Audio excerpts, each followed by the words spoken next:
தேசிய ஆசிரியர் விருதுக்கு தமிழ்நாட்டைச் சேர்ந்த 2 ஆசிரியர்கள் தேர்வு செய்யப்பட்டிருக்காங்க. இந்தியாவோட கல்வித்துறைக்கு பங்காற்றிய ஆசிரியர்களை அங்கீகரிக்கும் வகையில மத்திய கல்வி அமைச்சகம் ஆண்டுதோறும் தேசிய ஆசிரியர் விருதுகளை வழங்கி வருது. 2025ஆம் ஆண்டுக்கான தேசிய ஆசிரியர் விருதுக்கு நாடு முழுக்க மொத்தமா 45 ஆசிரியர்கள் தேர்ந்தெடுக்கப்பட்டிருக்காங்க. இந்த விருதுக்கு தமிழ்நாட்டைச் சேர்ந்த 2 தேர்வு செய்யப்பட்டிருக்காங்க. அதன்படி சென்னை மயிலாப்பூர் தனியார் பள்ளி ஆசிரியை ரேவதி, திருப்பூர் அரசு பள்ளி ஆசிரியர் விஜயலட்சுமி ஆகியோர் தேசிய ஆசிரியர் விருதுக்காக தேர்வாகி இருப்பதா அறிவிக்கப்பட்டிருக்கு. மயிலாப்பூர் தனியார் மேல்நிலைப் பள்ளி ஆசிரியை ரேவதி மாற்றுத்திறனாளி மாணவர்களுக்கு கற்பிப்பதுல சிறப்பு கவனம் செலுத்தி வர்றாங்க.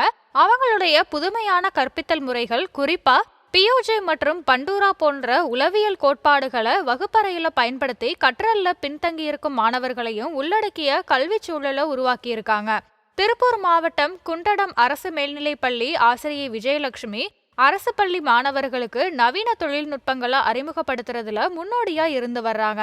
கணினி அறிவியல்லையும் செயற்கை நுண்ணறிவு போன்ற துறைகள்லையும் மாணவர்களுக்கு பயிற்சி அளித்து அவங்கள தொழில்நுட்ப ரீதியா மேம்படுத்தி இருக்காங்க.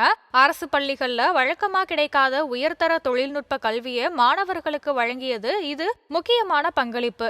தேசிய ஆசிரியர் விருது செப்டம்பர் 5ஆம் தேதி ஆசிரியர் தினத்தன்று குடியரசுத் தலைவரால வழங்கப்படுது. இந்த விருது ஆசிரியர்களுடைய அர்ப்பணிப்பு, புதுமையான கற்பித்தல் முறைகள் மற்றும் சமூக மேம்பாட்டுக்கு அவங்க ஆற்றிய பங்களிப்புகளை அங்கீகரிக்குது. இந்த விருது பெறும் ஆசிரியர்கள் கல்வித்துறையில மற்றவர்களுக்கு உத்வேகம் அளிக்கும் முன்மாதிரிகளாக விளங்குறாங்க.